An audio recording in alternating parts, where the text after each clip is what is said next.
So you got to do your little warm up. Me. Ah, I'm ready. All right, in 3, 2.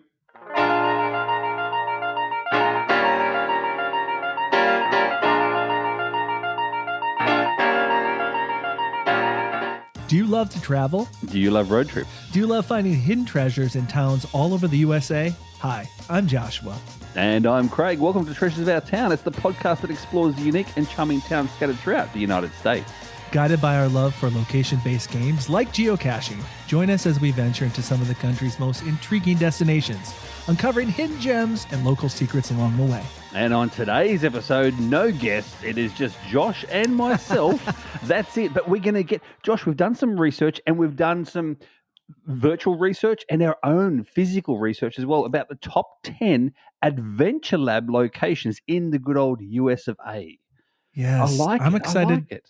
I'm excited to talk about Adventure Labs again. Remember, we did have a show about Adventure Labs when we talked about Carl's. Remember that German amusement park? That's right. That's right. There's Germans were on there too. The two Germans, yeah, they were good. They were really good. And it was hard because you had an American accent, an Australian accent, and the German accent. So yeah, that was good. That was good. Yes, but this time we are talking about Adventure Labs in the United States, which is what this podcast is really focused on. And let's be honest as well, it's focused because we use our location-based games like geocaching, Adventure Labs, that sort of thing, to find these local areas. And what better place? I'm going to say it now, Josh. The Adventure Labs we're talking about today, they're the ones that we enjoy. They're the ones that we really like. You know, they're the ones that get us to those locations that we wouldn't ordinarily go to if it wasn't for the Adventure Lab itself. So that's what I like about it. That's so true. And it's always like a bonus because, you know, a lot of these places are places you want to visit anyway, but it kind of gives you even a little bit more incentive to want to visit them as well. Exactly. But before we start, as always, Josh, we've got to go through our delays and upgrades. Now, it has been a while since we've spoken because I got back from the good old UK recently. So, I spoke to you before I went away. Then I went away on my trip, and then I've come back again now. So I'm going to say, firstly, my upgrade. Okay. And my upgrade for this time is literally physical upgrades on a plane like they are. I'm no longer a Jack Dawson. I will say that. I'm up in the premium, not first class because it's international. Yeah. It's an international flight, so not first class, not the lay flat bit, right? But close enough to it whereby there's 2 chairs to the aisle rather than the 3 like you normally get. You know what I mean? So I get the full room there. The chair lays back properly. I get my own. You get your own meal with real knives and forks, Josh. Oh, that's real nice. Knives and forks. Like, it's really, really cool. So hot meals, drinks, you name it. Yeah. So that's I got 2, and not just flying over there to the UK, but flying back as well. I got double upgrades, mate. I feel like you get upgraded all the time. It's not even special anymore. I feel like almost every time. There is a reason behind it, and that's because I'm on the same ticket as my wife, and she's the what they call 1K Premier, like, because she flies everywhere. In actual fact, she's flying out this weekend for a whole week for work. So she flies everywhere. She does hundreds of thousands of miles every single year, and so they upgrade her and then anyone with her on the ticket as well. So that's why. Yeah, those middle class seats, they're worth it, especially on international flights, because apparently United is called Premier Plus, but on Delta it's called Comfort Plus. And you know what I like to call it, Craig? I like to call it the poor man's first class. Yeah, it really is. It really is. Because it does kind of feel like you're in the upper echelon of the aircraft. Those seats, they're just gold. You know, they're so wide for a big butt guy like me, and I really enjoy them. I really enjoy them, mate. So there you go. So that was your upgrade. Let's go to your delay. Let's get you out of the way. All right, the delay is that I'm still trying to get scam messages coming through because my car is still for sale but now it's on sale on Facebook as well. And so you get these scammers that come through Facebook saying, and people out there, if you're listening to this and you've got something for sale on Facebook, you probably had the same thing. You get these messages, Josh. I'm not sure if you've seen them before, and all they do is they come through saying, "Oh, you've breached the rules of Facebook, and your account's going to be deleted unless you click this link." Unless you click this link and fill out the forms and all that sort of rubbish, like you've breached some sort of rules. And I'm like, no, I don't fall for this sort of rubbish. So, but yeah, so that's what's been happening with my delay. I'm just sick of them. I'll be honest. I'm just sick. I'm like, I don't even open them anymore. I can see when they come through and just archive, just delete. That's so frustrating. How long has it been for sale now? Like 3 weeks? Yeah, I think 3 weeks now in total. So, but only for a week on Facebook Marketplace itself. Okay. I've had it on other car sale places as well. So, but the Facebook Marketplace is probably, it's a fair decent place to actually sell stuff. I will say that. Yeah, a lot of people do look through Facebook Marketplace to do. I mean, what have you bought through Facebook Marketplace? Oh, I've bought my Pee Wee Herman doll. Yes, exactly. That's true story. I did buy my Pee Wee Herman doll through Facebook Marketplace. Well, we hope that this delay will someday soon be an upgrade. Yes. And it will be. It will. And it will be an upgrade. I'll say that. I won't say any further, and I won't jinx it, but there's something coming up in the next 4 weeks that will be upgrading. So I really want to sell it within the next 4 weeks, just saying. Yeah, for sure. For sure. What about you, mate? What about you? Enough of me. Well, I have not been gallivanting around Europe, even though I wish I had been. Says the man who got back from Germany. Yes, we could do a whole show about your trip, but we can't because it's not a US thing. You know, if you want to hear a little bit about Craig's trip, you can listen to this week's geocaching podcast because you talked about it on there for a little bit about what you experienced. Exactly. A little bit, just a small amount. Yes. My upgrade, well, a couple weeks ago, it was my birthday. Yes, it was. And did you like that little shout out, mate? Yes. Before the podcast?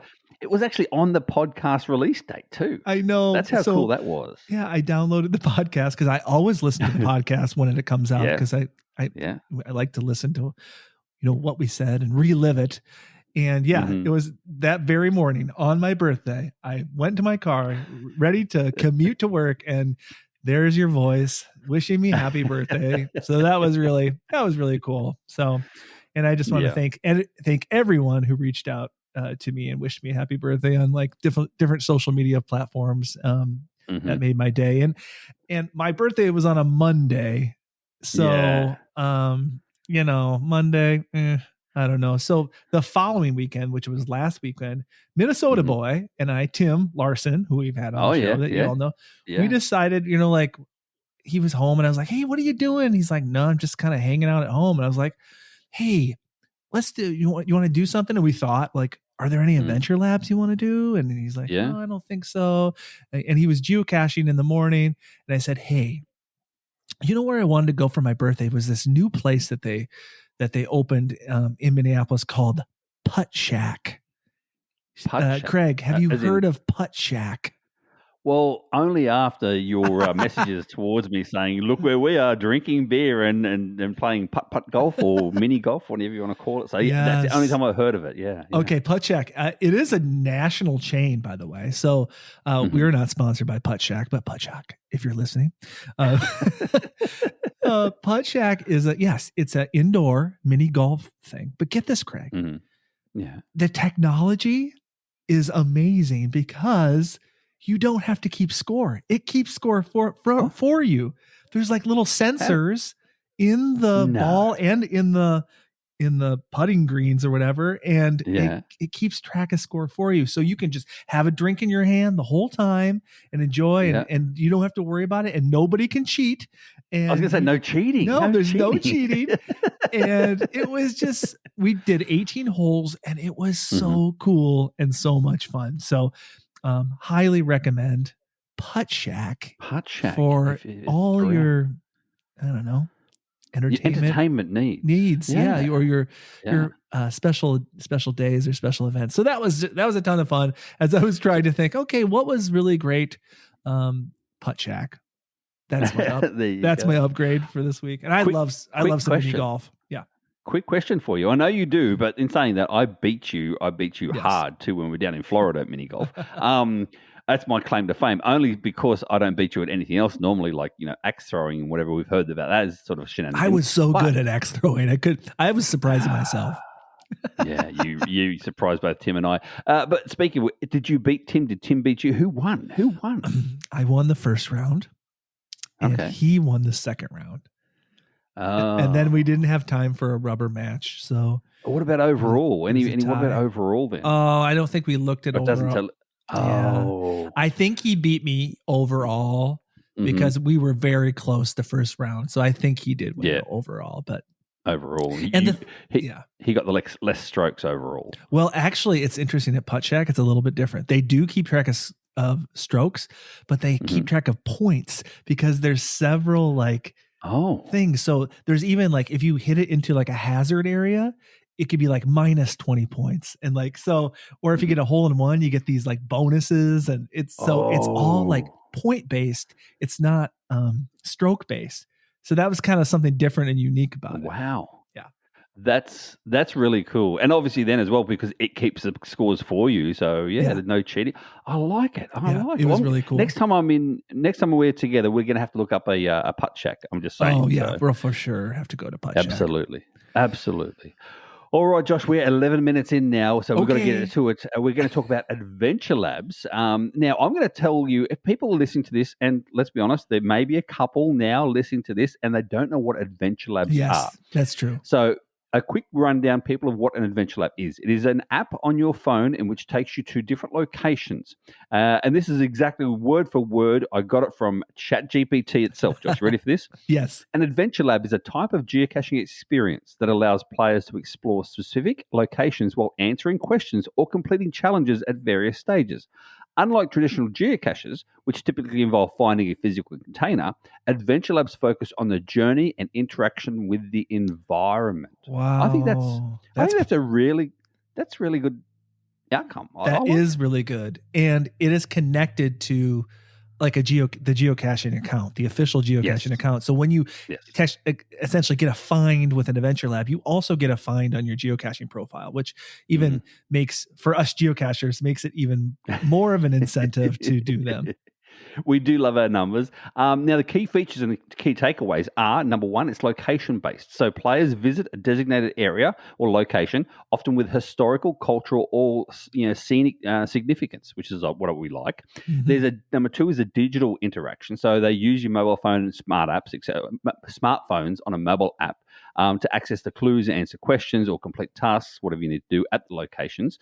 And then number three is flexible format, and that is Adventure Labs can vary in length, complexity, allowing for tailored experience based on the area and the theme of the actual adventure as well. So you can get just for points, but for number of finds only, or you can actually be taken on a full adventure, Josh, as well, which is what I like. It is cool too, because there's less rules for Adventure Labs, where with geocaching, with physical containers, there's a lot more rules. There's several Adventure Labs that are inside locations, and so they're not quite as limited, which is kind of just a really neat feature. And there's no review process. So the people that build these Adventure Lab experiences, they don't have to have them approved by anybody. They can just create them and put them up on the Adventure Lab app. And just like our other game as well, Munzie, and that is it uses like a geofencing sort of style. So make sure the device in which you're using is inside a particular region or area before it actually opens up that adventure as well. So that's pretty cool. But overall, Josh, you ready for this? I've got some statistics for you. Number one, there are over 70,000 adventures in 180 plus countries, and they range from one find per adventure to 10 finds per adventure. So you can get like a 10 find adventure lab, or you can get one find adventure lab too. So they vary. That's cool. Think about that, Craig. That's if you want to average it out, because some are five, some are 10. Most are 5. Let's be real. Most are 5. But that's like almost 500,000 locations. Look at you doing math in your head. Know, jeez. Right? I know, it's impressive. I'm proud. 500,000 locations. That's amazing. That's really cool. And it's so cool because this Adventure Lab game it's created by the geocaching community, which is just really cool. Like these have been created by real people. It's not anything, that was created by a robot or some company or a company. The actual players that know about these locations, that a real human being that thinks this location's cool has built these things.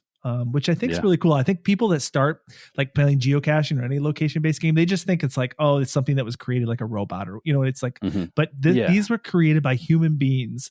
And so I think that's just really, if you really think about that, that's pretty awesome. It is better than, especially when you say about robots or companies, because they can put their own spin on things. But just for more information too, which I learnt today myself while doing the research, Josh, that is the listed Adventure Lab. So if you open your Adventure Lab app itself on your phone, if it's got the little blue dot, then that's an Adventure Lab point, right? The little blue dot. If it's got a little red thumbs up next to it, it means it's actually a highly favorited one. In other words, it's got over 4.6 or 4.7 out of 5 rating for that Adventure Lab. So you get those like the that's your little favorite mark, Normal labs themselves are just the plain blue dot by itself. New labs that are brand new, they're signified by a white star on a blue dot. And then there is paid for, like sponsored ones, and they are purple in color, and they have a white star on them too, but they're purple, not the blue. So you know that they're a sponsored deal. You know what I mean? So tourism boards and things like that can reach out to geocaching.com and get an Adventure Lab set for themselves to put out, so to attract people. So well, last time we talked about this, the Carl's Amusement Park, that was a sponsored one, and really high quality, because they were able to also create physical, like almost geocache type containers to reveal the word. And also another one I know that is a sponsored one that I'd like to do someday is Holiday World, which is in Santa Claus, Indiana. Oh, they have which is amusement park as well. And they have a sponsored Adventure Lab inside their park, which I think is pretty cool.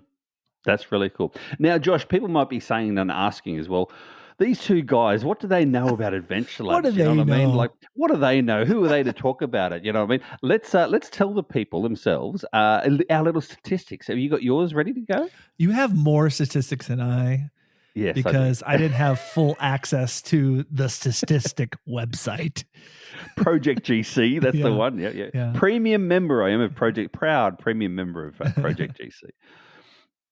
So mine itself, I've got, ready for this, Josh? 3,206 lab finds. 3,206 lab finds. What have you got? That's 3,206 locations. Think about that. Yeah. That's a lot of places. That's a lot of places, exactly. I have a measly 1,890 lab finds. That's still decent. Now, I'll let you know as well, and that is, if anyone comes to the good old Geo Woodstock next year in West Virginia, they've just put out, Josh, like this full geo art or Adventure Lab art, and it's the shape of West Virginia itself, and you can get all the finds in one parking lot. But anyway, that's another. So if you want to really boost your numbers, you get those sort of ones. There's ones all over the country like that too. So yes. But mine itself, because I've got over 12,000 finds now, so mine make up 25% of my overall geocaching finds. 25%. That's a lot. Because you have how many geocaching total 12, finds? Just over 12,000, 12,500 now. So yeah. So for me, I did the math, not in my head. I had to use a calculator for this one. But for me, it is 23% of my total finds. So just a little bit less than you. We're close though. We're close in percentage. But think about it. That means every fourth find that we have is an Adventure Lab. Very true. Very true. Now these statistics I got from Project GC itself, being a premium member. I love these statistics that they give you. So far, Josh, out of the 366 days of the year, I've found a lab cache at least on 194 days out of the 366. Nice. My most finds have been in the month of May, and mostly on a Saturday. So it makes sense, on the weekend. May on Saturday, that's Geo Woodstock, basically. Yeah, it is actually. It is. So there you go. All right. The other thing I'm going to say is, what makes a good Adventure Lab in your opinion, in your mind? What are we looking for when we say about these next 10 that we're going to give people? What are we looking at? I think for me, what makes a great adventure lab is a really cool location that typically I wouldn't go otherwise. So it's something like I discover it. It helps me discover it. Like this podcast is all about. It's really a tour guide to guide you to some places that you wouldn't go maybe otherwise. And in my list, I have an example of a couple of them that I know I wouldn't have visited those places had there not been an adventure lab there. So another thing I like about them is if they're creative, if they really use the environment that they're in to have a question that that makes sense, and that the answer has something to do with the culture or the history of the location. It isn't just like it's not just random, but you're actually like kind of learning something because you're forced to learn it. Exactly. You're forced to actually read the history of that particular location where you're at. And that's one of my things too, because I'm 100% with you when it comes to the locations. The type of location is the reason why they're taking you to that location. And of course, it's got to be some sort of educational purposes, But if you get to a location, Josh, there's nothing worse. You get to a location, you're like, oh, wow, this place is amazing. Look at this beautiful castle, fort, whatever you are. The location is absolutely amazing. And then the question is, what three numbers are on the plate on the footpath or the sidewalk? Come on. Yeah, you already know I'm here because it's geofenced. You know what I mean? So give us a question that's related to the actual specific topic of the adventure lab. That's just my opinion. These are just my opinions. Well, they're not everyone. But the reason people do that is because they're very much in the geocaching mindset. Yes, right. Exactly. Because for a virtual cache, you have to somehow prove you were there, and the way you prove is it can be some random question. But you're right. This is geofence, so obviously you're here because your phone is there, unless you cheat. If you're using cheating apps, which that's no fun. What's the point?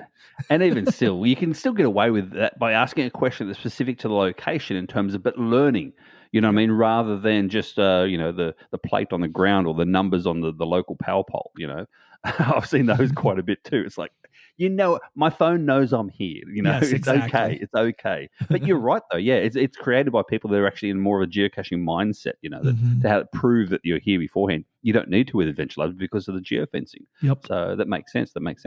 And the other thing I will say, Josh, as well, and that is, the questions themselves can't be too convoluted. Yes. And what I mean by that is make them pretty straightforward. Yes. Even if you're reading something and it says, the fourth line, third word, whatever.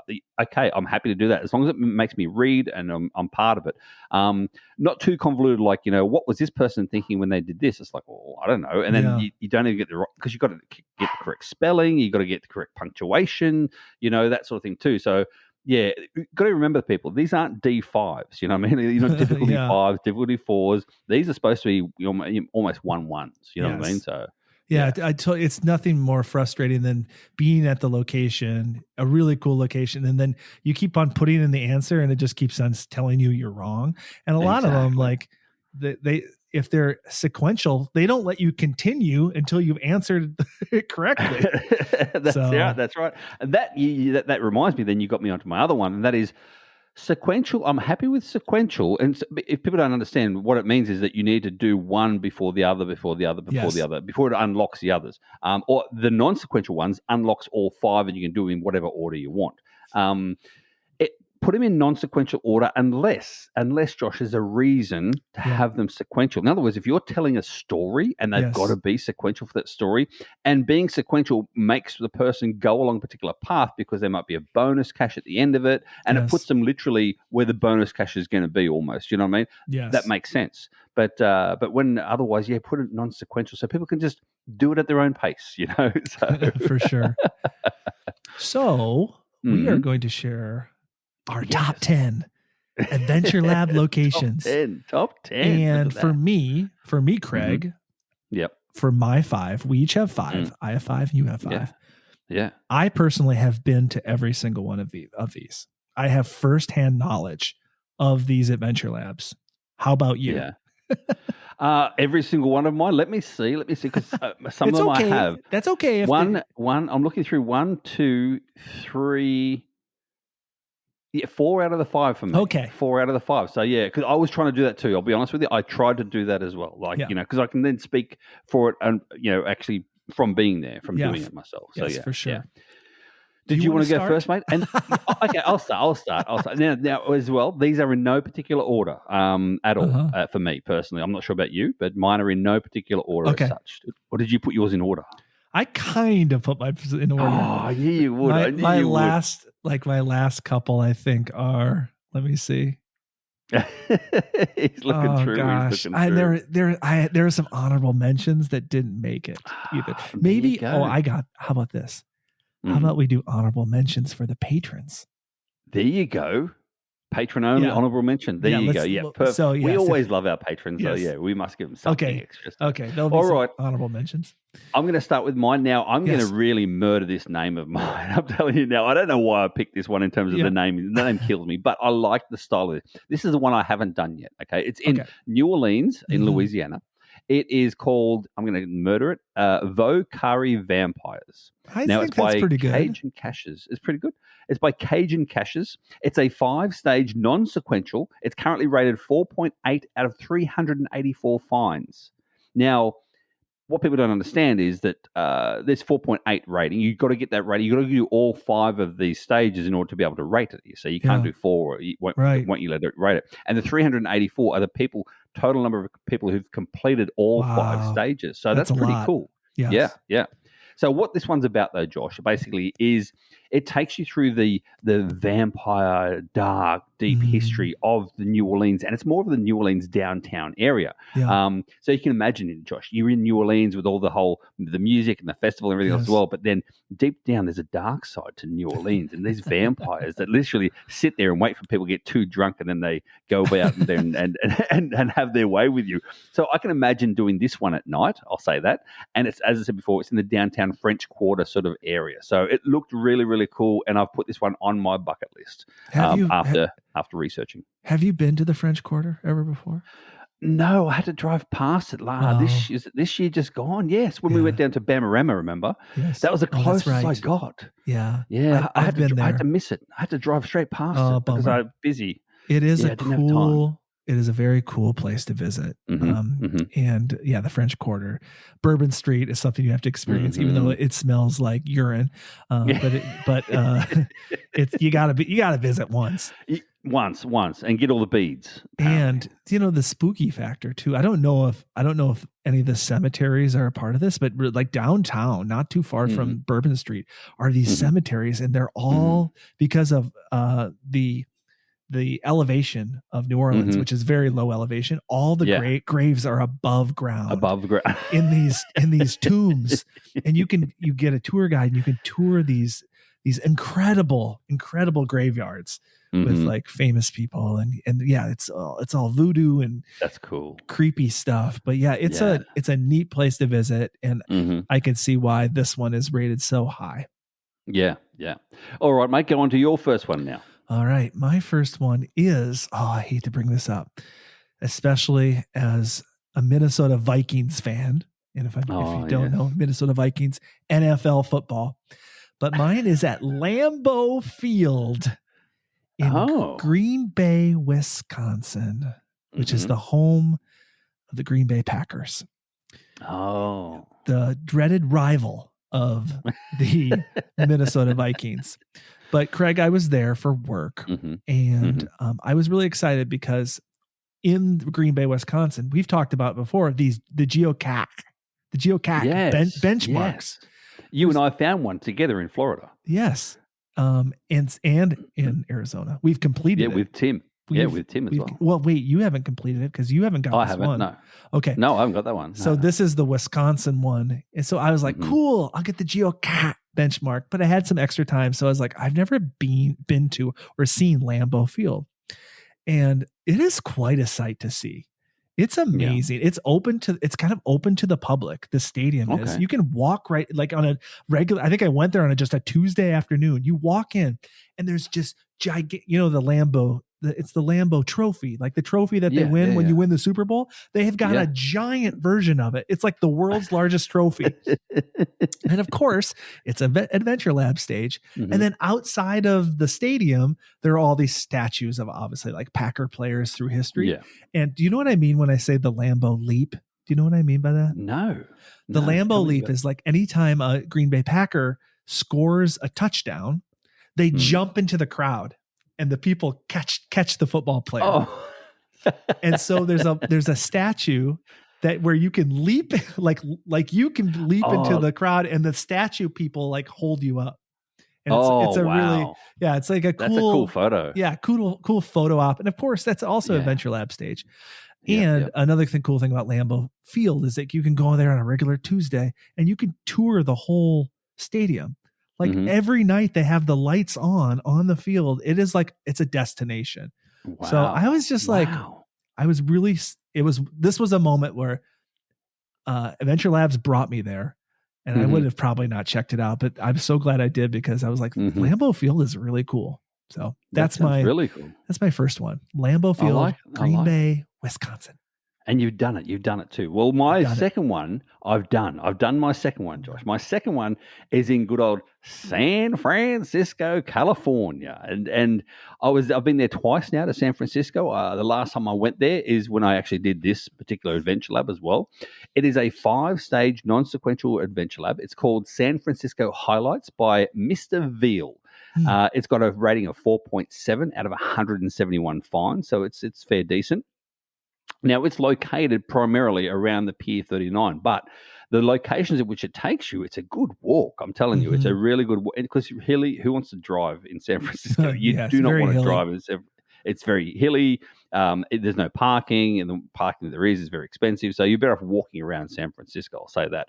So this one gets you walking around San Francisco. We're talking Lombard Street. Now, you've seen or heard of Lombard Street, haven't you? You've been to Lombard Street? I've not. I don't know much about San Francisco. Surprisingly, really? Yeah, it's cool. Really. Lombard Street is really cool. So Lombard Street, what Lombard Street is, you've seen it in several movies, and it's the US's most windy street, and it's on a massive big hill, and it goes down the hill like a big S, back and forth, back and forth, back and forth. Cool. And the most windy street in the US apparently. And as I said, it is a Adventure Lab point. There's a geocache there as well.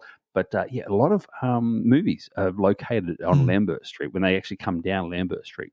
Another one is the cable cars in San Francisco. Like, they're very famous for the cable cars. So there's another Adventure Lab point there showing you the cable cars and the history of the cable cars. You can then look at the Adventure Lab and it shows you some good photos from yesterday.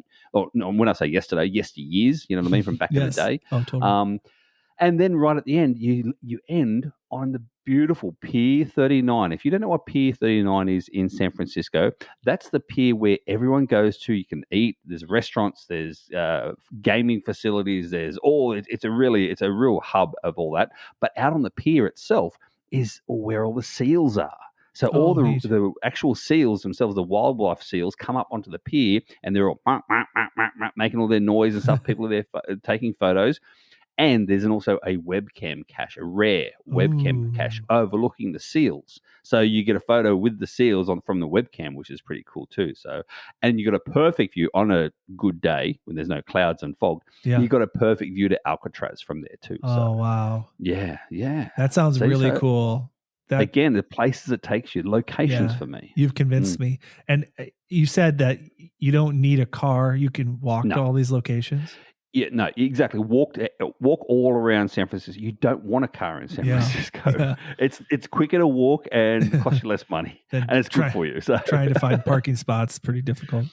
Impossible. So there you go. That's my second one. What about yours, mate? All right, my second one, and I've talked about it on this podcast before, but there's nothing wrong with talking about it again. We're going to Memphis, Tennessee, to the Civil Rights Museum. Now, the Civil Rights Museum is the location where Martin Luther King Jr. was assassinated. It is at the old Lorraine Hotel. And what's amazing about it is that they've kept the front of the Lorraine Hotel, which is like basically a 1960s motel. They've kept the front of it, and then they've built the museum around it, around the back. So the spot where MLK was assassinated, it's still right there. They've maintained the history of the front of the hotel and built the museum around it. And you go through the museum, which is highly encouraged. The Adventure Lab brought me here. And, you go through and you learn the history in a sequential way, walking through the museum about civil rights in the United States. And then the very end is you actually walk into the actual hotel room that has been preserved, and you can walk out and you can stand essentially right where MLK was assassinated. Incredible history. Wow. But on the outside of it is all the history surrounding the situation that happened with the assassination of MLK. So you can actually, it walks you over to the building where the gunman was. And this Adventure Lab just immerses you in history.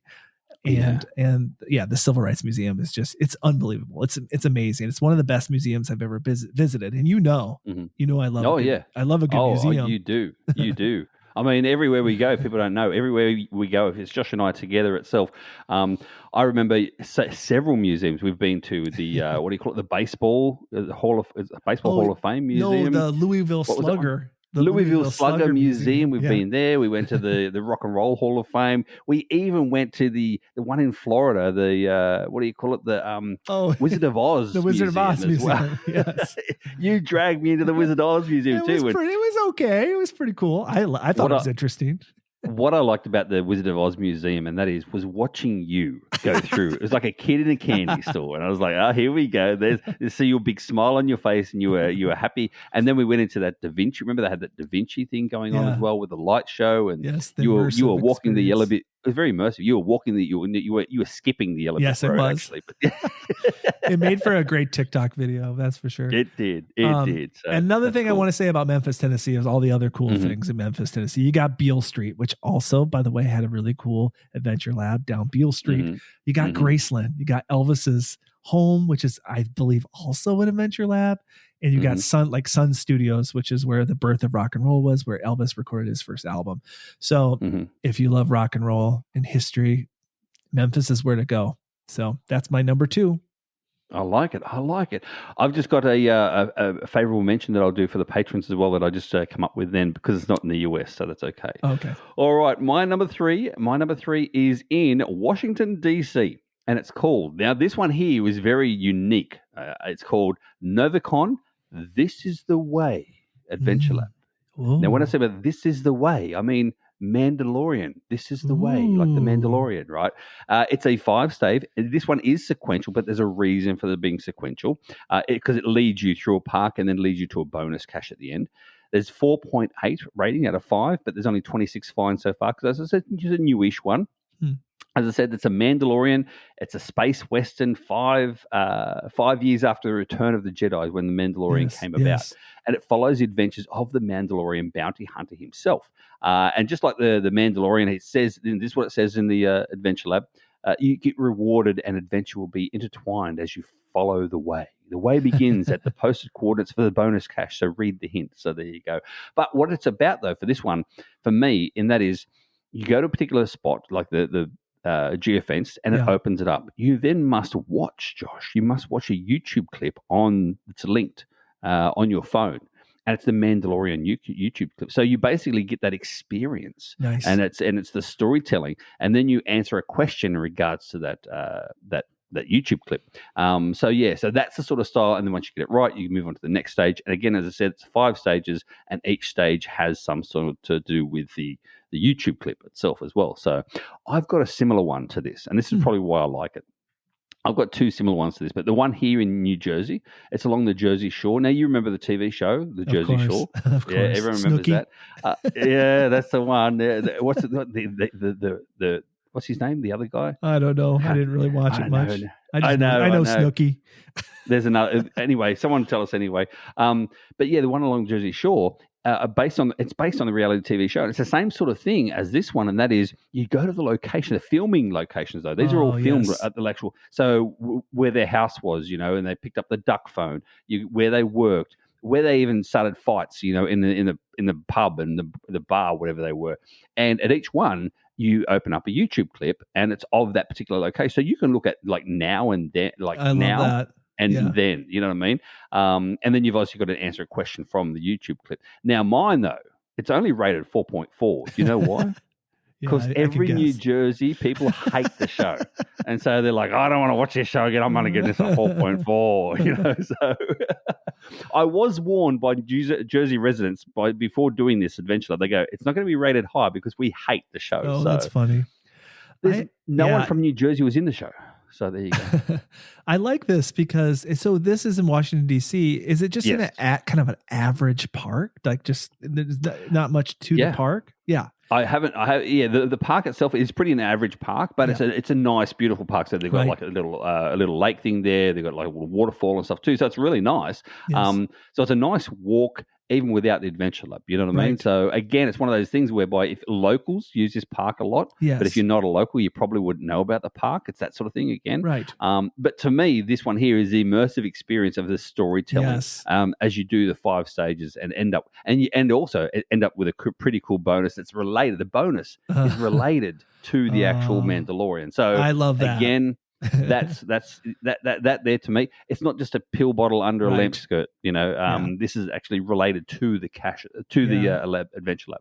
And for those of you that are listening to this and maybe just learning about Adventure Labs for the first time, a bonus is we were saying that these Adventure Lab locations are essentially virtual, but the bonus is an actual physical geocache that you can only find if you finish the Adventure Lab. It's technically classed as a mystery cache, like a puzzle cache, because the mystery is that you need to actually solve the Adventure Lab first in order to find the bonus. Yes. So yeah, there you go. This one had a bonus with it. I like it. I like that. I'll save it for the patrons. I have one similar, a couple of them similar to that. The idea of having a video inside, you can only open the video if you go. Yeah, I found some like that, but I'll save it for the patrons. Thank you, patrons. You're going to get a little bonus. All right, my third one is I'm kind of cheating here, Craig. It's kind of 2 locations that are very related. Oh, I've talked about it. Pretty recent. It was 2 shows ago, Craig. Mm-hmm. But it's the trolls of Detroit Lakes and Detroit Lakes, Minnesota, and Seattle. And so what I'm talking about are those Thomas Dambo trolls that are all over the world. What about the trolls in Kentucky that we did too? Yes. That wasn't an Adventure Lab. Oh, it wasn't. No, it wasn't. That's right. There were real caches there. Yeah, there were other caches in the park. Maybe somebody has now made an Adventure Lab since we've been there. Possibly. But yeah, these trolls are amazing. I don't have to talk about them. They're all made out of like recycled wood, and they were just built some in Detroit Lakes, Minnesota this summer, and they were Adventure Lab stages. And the bonus here is, and I know in Seattle, they're also virtual geocaches. So essentially, you do 5 of them, you get 10 finds. 5 Adventure Labs, then 5 virtuals. Yeah, it builds up your number. So I don't have to say much more than they're just so cool and so unique, and a perfect place for Adventure Labs, because I don't think they're very touristy. Like lots of people visit them, so you can't really essentially hide a geocache very close to them, just because there is such traffic. They would probably go missing all the time. So they're perfect locations for Adventure But not Labs. just that, Josh. I know if you go to a place and there's a big photo opportunity there, like for instance, me when I was near the Big Ben, for instance, in the UK. You want to just take your photo and go. You don't want to hold up people trying to get their photo taken as well. So you can imagine people hunting around those trolls when people are there going, "Excuse me, can I get a photo? Can you get out of my photo, please? I just want a photo. I don't know what you're looking for. I just want a photo." Exactly.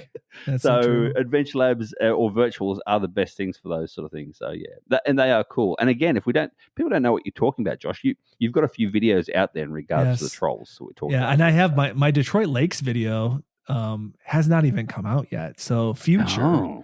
But yeah, we do have a great video of me finding, or both of us finding the trolls, the Thomas Dambo trolls in that park in Kentucky. That was really cool. Yeah. That was nice. Awesome. All right, I'm going to get to my number 4 now. Okay. Then my number 4 again. It's a walk. This one. Okay. I do like the walks as opposed to the drive to location to location. Okay, just saying. This is a 10-stage non-sequential. 10 stage one. So this is a rare one. These big 10-stage one. It's in Las Vegas, Nevada, and it's called a walk in the garden. It's done by a geocacher named by Gus, just Gus, G-U-S. Josh, ready for this? Yeah. 4.9 out of 5 after 359 finds on the 10-stage adventure lab. Think about that. You know, anytime you're looking for a restaurant and you look at the Google reviews, if it's a 4.9 and there's 359 reviews, you know that's a darn good restaurant. Exactly. And people are probably really proud of their town that they have that restaurant there. And that's a rare thing. Wow. That's a rare thing these days. Wow. You got that in really, you surprised me with getting into that. Jeez, you got that in real quick. I didn't even see that coming. Then there you go. And snuck up on you that time. You really did. You surprised me. Well done.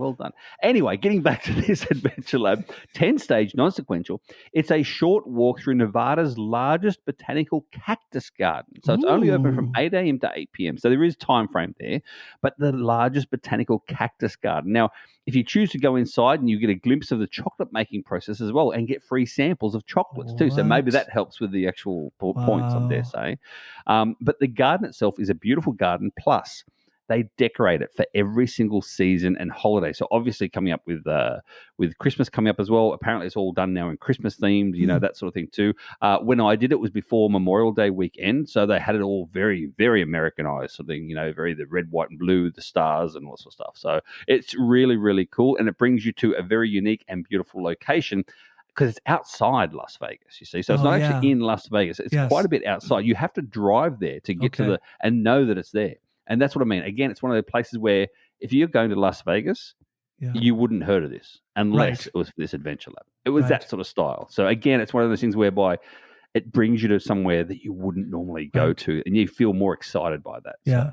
So, and let's be real, in Vegas, there's a lot of cool places to visit.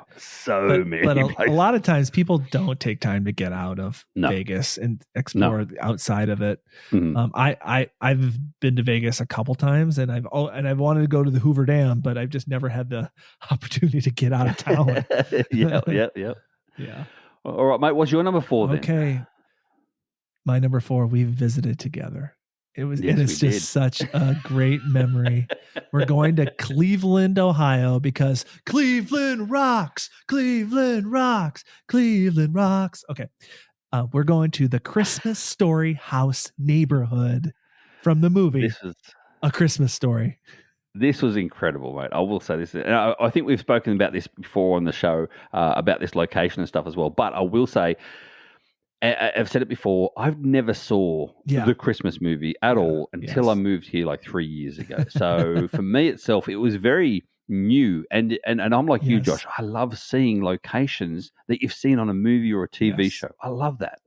So tell them more about this place. Though. Well, the cool thing is that A Christmas Story house, what's very rare about it from the movie, they use not only the exterior, which is really normal, but they also use the interior of the house for the movie. So when you take the tour of the inside of the house, you're seeing the inside of the house where they actually is in the movie, which is pretty rare when it comes to movies. But it's the whole street.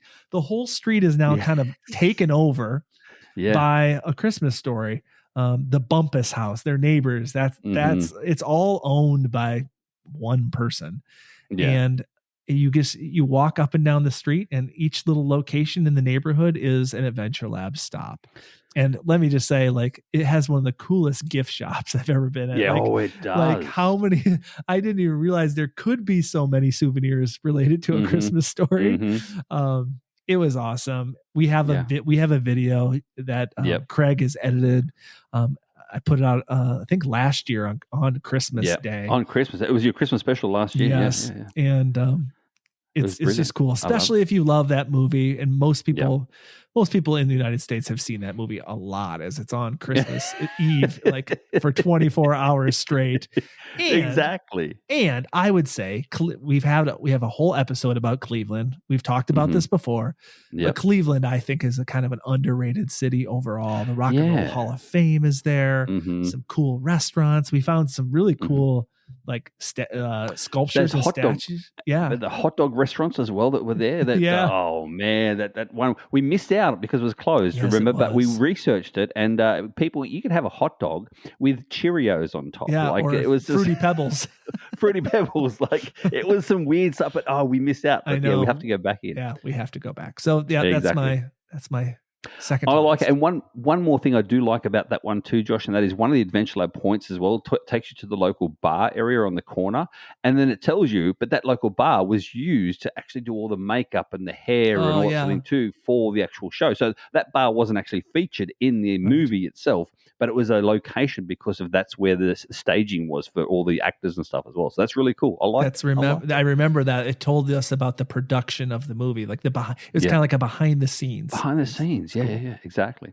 All right, mate, I'll move into my number 5. And speaking of you and I doing things together, as we do, this one here of my number 5, we did together as well. And you probably remember that. It was in Orlando, Florida.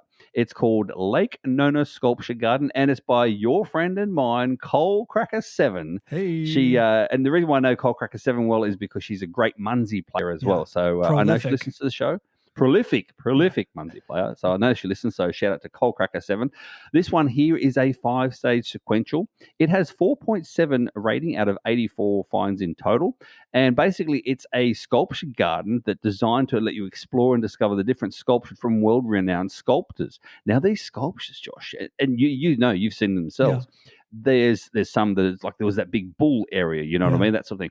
But then again, there was a lot of these mirrored humanoid sort of style, and we're talking 12 foot tall. Like these are big, and some were dancing with each other. One had a big square head on it, you know, but they were very mirror finish, you know, like a polished that polished sort of finish. So yeah, tell us more about that, Josh. Did you enjoy those ones as well? I love this Adventure Lab, and this is a great example of a location that we would have never gone to, or never even heard of, unless it was for Adventure Labs. Yeah, exactly. I made a TikTok video of it, and people from Orlando, because you can set the location, and often it feeds people that live in that location. Yeah. And there were so many people that commented on that video saying, "I've lived here my whole life, and I never realized that this thing existed." Yeah, exactly. So, I liked it as well. Like it was just off to the side of a big hotel. Yes. Which is what it was cool. But also remember the table and chairs, it was literally hanging from chains. The table and chairs themselves. That was really cool too. So yeah, that was the one. That's my number 5, Josh, down in Orlando, Florida. So, all right. That's a good one. What's your number 5? This is my number 5, but I'm gonna say this is my number 1. There you go. This is my I went through the list of all my Adventure Labs, which was apparently 1,800 some locations, which is a lot. And this one was my favorite. We're going to Woodstock, Illinois. And this is the Groundhog Day adventure based on the movie Groundhog Day. And so Woodstock, Illinois is this is another shooting location. You know, I love my movies, I love my television shows, but especially if it takes you to the shooting locations. And this town, like in the movie Groundhog Day, if you've seen it, the town is a character. It's a character. So all these locations, you're very familiar with it, like Ned's Corner, the Cherry Tree Inn, the place where the bed and breakfast. And because, the movie, he like relives the same day over and over and over again. So you know the locations really well. Keep going to the same locations over and over again. That crackle pond in the sidewalk as well, when he steps in that a few times, that sort of thing. Yeah. Yes, there's a place where when the pond that Bill Murray puts his foot in, there's in the ground, there's actually his footprint is in the ground, and that's actually an Adventure Lab stage to show you where Punxsutawney Phil, the groundhog. Yes. There's a statue that you go to where it is. There's a big mural of like basically the movie cover It's really cool. It's a cool little town. And here's the cool thing. When I visited this place, I stayed at the Cherry Tree Inn, which is the actual house that Bill Murray woke up every morning in. And I got to stay in the very room where he got to look out into the town every morning. And I got to actually stay in that room. How many days did you stay there for? Just one night. It was kind of expensive. Sure? Are you sure it was just one night? Oh, just saying, yeah. like, maybe it was over and over. It might have been millions. And all of a sudden now Josh, he knows how to play the piano. And yes. And exactly. I wooed Andy McDaniel, or what's her name? Andy McDowell. Is that her name? Andy McDowell. Yep. Yes. Yeah. Andy McDowell. And Craig, I've made a lot of videos on my YouTube channel. And this is this is in the top 5 of my most proudest videos I've ever made. It's a 20 plus minute video of me experiencing Groundhog Day again, over and again. And over. I do remember this one. I do remember. And just to let everyone know, as always, links for all these videos we're talking about are in the description of the actual podcast as well. Can I say one more thing about this? Always. Is there is a bonus cache to this, and it like your Mandalorian one. Yeah. I won't give away don't give it away. The surprise on the podcast here, but it's very much themed a part of Groundhog Day. See, and it's good as well if you're making a Adventure Lab series and you're placing a bonus cache, I will say make it to the same theme as the Adventure Lab, because you're likely people we can't give favorite points to Adventure Labs. There's just no means to it. But if it's a really cool Adventure Lab and then the bonus cache is related, guess where that favorite point goes to? The actual bonus cache. So yeah, absolutely. There's a little tip for you. One more thing, Craig. I love this Adventure Lab so much that I got permission from the Adventure Lab owner to do a part 2. No. Yeah. So I went back. Oh, wow. Because there were other movie locations. I mean, it was only a 5 stage. There were other locations. So I went and I visited 5 other locations from the movie. So I have, there you go. I do have the part 2 of Adventure Lab that I own in Woodstock, Illinois. That's really cool. All right, so there's the top 10. And as we said before, if you're a patron, then you're going to get the little bonus as well. But speaking of Woodstock, Josh, we're going to talk about Geo Woodstock this time. And if you're listening to this podcast and you're not part of the organising team of Geo Woodstock in 2025, then you don't know. But Josh, you and I, we've been asked back. We've been asked back again for the third time in a row. Third year in a row, we're going to be on stage. We're going to be doing a live podcast again, recording on stage. But this year is going to be very different, Josh. Okay. I spoke to them already about your idea. Oh, yes. Speaking of Adventure Labs. Oh. And if you come along to Geo Woodstock next year itself and you come and join Josh and I and have a lot of fun on stage, then for that time we're on stage, there's going to be a 5-stage Adventure Lab open for that location at that time, only that time, and it's going to close after that. That's it, all said and done. And we are going to give people the answers as we go through the podcast. So how's that, Josh? I love that. So our podcast will be an Adventure Lab only. Geo Woodstock. You got to be there, and you have to listen to us, because guess what? We're shutting it off when the podcast when the podcast is over. And we'll say that too. We'll say, hey, this is it. We're turning. I'll click the button and turn it off. Click the button. It's an hour. That's it. An hour. Here's the problem, though. From now till then, you or I need to figure out how to get a Adventure Lab credit to do this. Oh, I've got one. Oh, perfect. Yeah. I had this one ready to go up my sleeve. As soon as you mentioned it to me the other day on the phone, I went, "Oh, I've got one up my sleeve." So it's all good. So it won't be a problem, Josh. It's a great idea. Fantastic idea. And again, a good reward for those that do follow us and those that are coming to Geo Woodstock in Morgantown, West Virginia. Get your Willetons in and get your sorted. Everything's sorted. Your accommodations need to be sorted. Your airfares or travel needs to be sorted. And you can meet Josh and I and a lot of other people there too. Josh, the numbers are really getting up there. Just saying. Have you seen them recently? It's getting pretty big. Yeah, it's getting pretty big. Over 2,000 Willetons. Is that right? right? I think 2,211 last I looked, which was on Wednesday last week. So and people, if you don't know, it is already obviously a mega event. But if it gets to 3,000 will attends themselves, then it's a possibility that may go to the Giga event, and that would be the second one in the US. Only that's it. There's never been another one except for Cincinnati. That was it. Yeah, and just so everybody knows, it's on Memorial Day weekend. Yes. That's what it is. So, there you go. We would love for you to go there. We would love to force you to listen to our podcast. And they would be forced to, because they need the answers for the actual adventure labs. I like it. Exactly. So there you go. Meanwhile, Josh, also we've got fan mail. Remember I said last week we get fan mail again, which is really cool. Yes. This time it's from Seebeck Tribe, and she just said, loved your latest show about traveling solo, and welcome. And I'll say this from you and I, Josh, Seebeck Tribe, welcome to the patrons. So she's in there. I say she, but I think that they are a new patron, so that's pretty cool. So there you go. That's awesome. Very, very good. So people, feel free to send us a message via the link, and just make sure that you end it with your name so we know where it's coming from, because otherwise we just know the location. That's it. No, not actually who it's from. So unless you want to send us hate mail, then you might not want to put your name. Put it anonymous in if it's hate mail. That's fine. We'll still read it out. Don't worry about that. So there you go. Otherwise, Josh, what about if they want to become a patron and listen to the other bits and pieces that we have now? Yes. Well, thank you, Seebeck Tribe, and all of our other patrons. Thank you for supporting this podcast. This is a podcast completely supported by our listeners. We don't have Putt Shack helping us out. We don't have Miller High Life helping us out.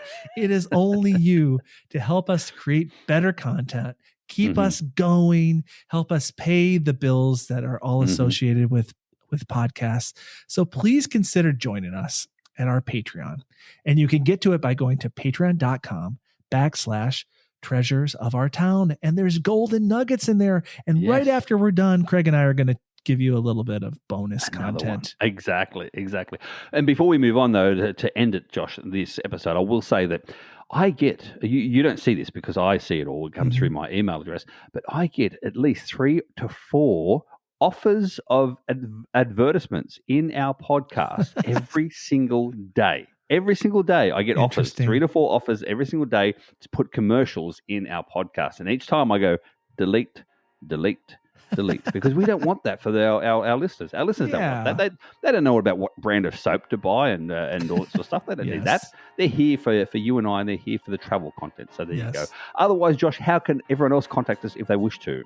Feel free to reach out to us at Treasures of Our Town Podcast at gmail.com, or you can follow us on Facebook, Instagram, X, and YouTube. So that's our show for today. And even Goliath is saying goodbye. Yes, he is. Please subscribe, rate, and review on your favorite podcasting app. And as always, Josh, may your travels always lead you to the most unexpected and amazing hidden gems around the world and the USA. We'll see you next time. Go have an adventure, people. An adventure lab. Adventure. Bye, everybody. Bye.